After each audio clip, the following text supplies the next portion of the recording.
우리는 하나님을 믿는 그리스도인입니다.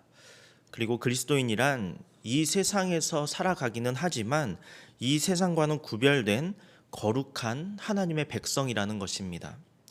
그렇게 우리가 세상과는 다르게 구별이 되었다면 우리 삶의 모습 또한 세상의 모습과는 당연히 달라야 할 것입니다. 즉 그리스도인은 세상과는 다른 가치관과 또 세상과는 다른 정체성을 붙들고 살아가야 한다는 것입니다. 마태복음 5장에서 7장까지의 말씀은 산상수훈 말씀입니다. 그 중에서도 산상수훈의 첫 번째 장인 마태복음 5장은 우리 그리스도인의 정체성과 또 그 정체성에 합당한 삶의 모습이 어떠한지를 말씀해 주고 있습니다. 먼저 13절 말씀을 다시 보겠습니다. 너희는 세상의 소금이니 소금이 만일 그 맛을 잃으면 무엇으로 짜게 하리요? 후에는 아무 쓸데없어 다만 밖에 버려져 사람에게 밟힐 뿐이니라.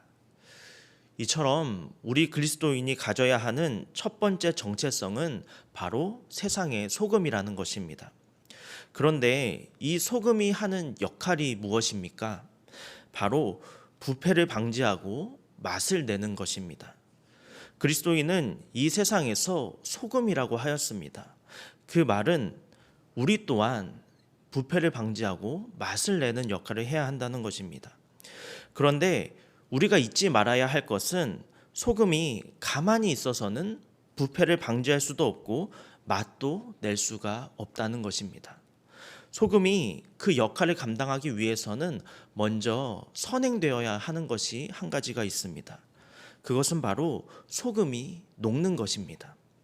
이처럼 그리스도인은 자기가 속한 공동체에서 자신을 녹여서 공동체의 부패를 방지하고 맛을 내는 역할도 감당해야 하는 것입니다. 그런데 사람들은 자기가 녹아서 사라지는 것을 원하지 않습니다.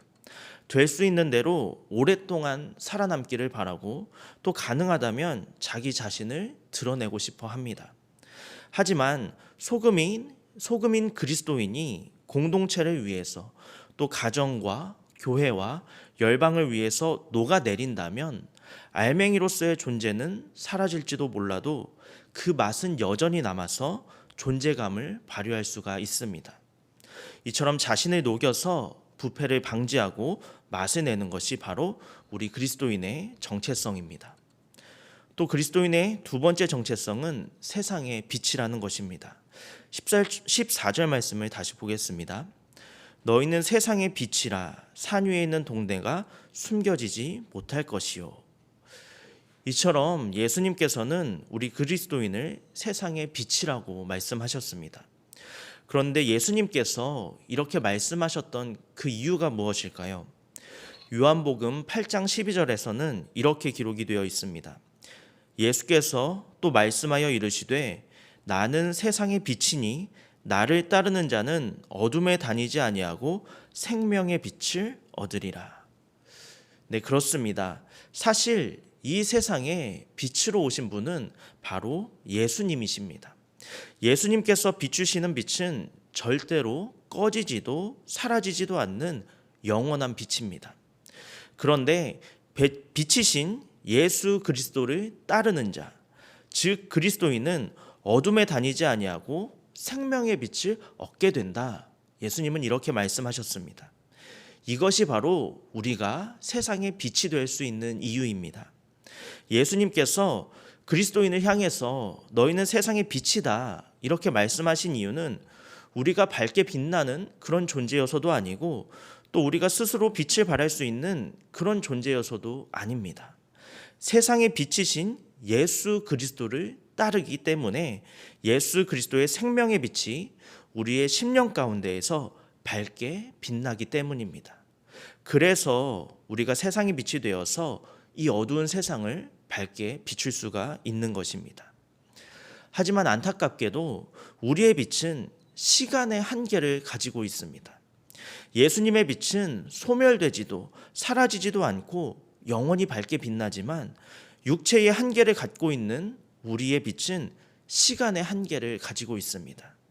마치 초가 일정 시간이 지나면 녹아서 빛이 사라지는 것처럼 하나님께서는 우리에게도 정해진 시간 동안 살게 하셨습니다. 그러므로 우리는 우리에게 주어진 그 시간 동안 밝은 빛을 비추기 위해서 자신을 태우는 초와 같이 우리 스스로를 태워서 주변을 밝게 비추는 그런 존재가 되어야 하는 것입니다. 내가 촛불이 되어서 빛을 비추게 된다면 어둠은 물러가게 됩니다. 죄악은 사라집니다. 우리가 온 세상을 밝게 비출 수는 없을지 모르지만 적어도 우리가 비추는 우리의 가정만은, 우리의 교회만은, 우리의 직장과 우리의 주변만큼은 밝아질 수가 있습니다. 그렇게 어둠이 물러가고 밝아진 곳에서는 선한 일들이 일어납니다. 범죄가 줄어들고 어두워서 보이지 않던 것들이 보이기 시작합니다. 따스함도 느낄 수가 있습니다. 밝은 빛 아래에서 공부도 할 수 있고 일도 할 수가 있습니다. 이처럼 세상을 위해서 유익이 되는 존재, 나를 태워서 어둠을 몰아내고 죄악을 물리치는 존재가 바로 그리스도인입니다.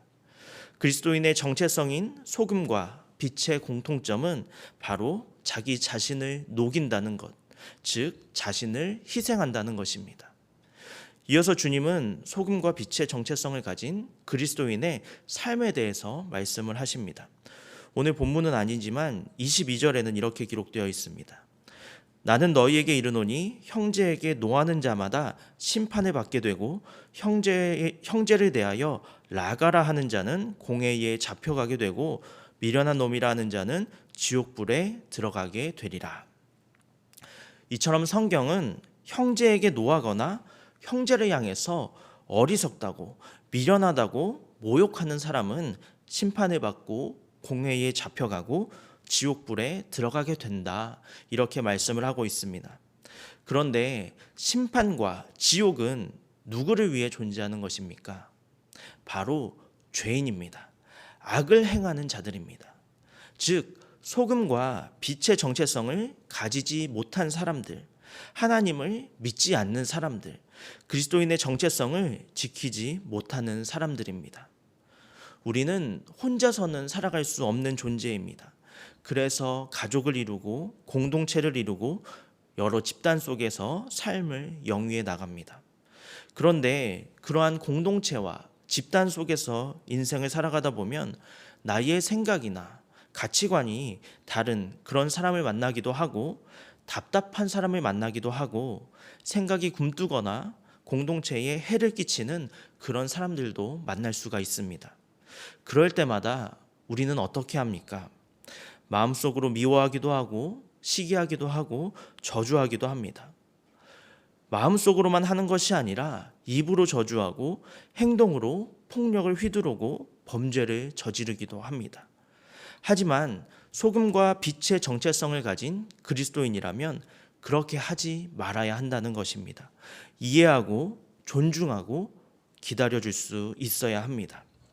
예수님께서는 죄인인 우리를 위해서 목숨까지 내어주셨습니다. 왜냐하면 우리를 사랑하셨기 때문입니다. 그러므로 우리가 예수님이 걸어가신 그 길을 따라가는 그리스도인이라면 예수님의 그 사랑을 닮아서 우리를 어렵게 하는 사람들까지도 품어야 할 줄로 믿습니다. 왜냐하면 그러한 삶의 모습이 산 위의 마을이 결코 숨길 수 없고 어둠으로는 절대로 덮을 수 없으며 썩어져가는 이 세상 속에서 부패를 방지하고 맛을 내는 빛과 소금의 가치관을 가진 그리스도인의 삶의 모습이기 때문입니다. 사랑하는 성도 여러분, 주님께서 우리를 이 세상의 빛으로 소금으로 부르셨다는 그 사실을 믿으시기 바랍니다. 그리고 우리의 힘과 능력으로 세상의 빛을 비추고 세상의 부패를 막고 맛을 내라는 것이 아니라 영원한 빛이 되신 주님, 썩어져가는 이 세상의 부패를 막으시고 맛을 내시는 그 주님께서 우리를 통해 이 세상을 새롭고 아름답게 변화시키신다는 그 사실을 기억하시기 바랍니다. 오늘 하루의 우리의 삶도 주님께서 우리를 부르신 그리스도인의 소금과 빛으로서의 그 정체성을 붙들고 지키며 살아가시는 저와 여러분이 되시기를 바랍니다. 함께 기도하겠습니다. 살아계신 하나님, 우리를 세상의 소금으로, 빛으로, 그리스도인으로 불러주신 주님의 은혜에 감사를 드립니다. 하지만 우리는 세상 속에서 살아가면서 그 정체성을 잊고 살아갑니다. 세상에 동화되어서 우리의 빛은 희미해졌고 부패를 방지하기는커녕 우리도 세상과 함께 썩어져 갔으며 맛도 잃어버렸습니다. 주님, 이러한 우리의 모습을 불쌍히 여겨주시옵소서. 우리의 빛은 희미해졌어도 영원히 꺼지지 않는 주님의 빛을 우리의 심령에 모시게 하시고, 우리는 비록 부패했어도 모든 것을 새롭게 하시는 주님으로 인하여 우리도 다시 솟생케 하시며, 우리는 비록 맛을 잃었어도 영원히 변치 않으시는 신실한 주님으로 인하여 우리의 맛도 다시 회복되게 하여 주시옵소서.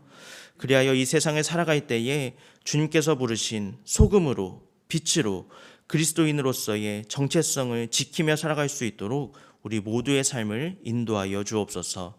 감사드리며 예수님의 이름으로 기도합니다. 아멘.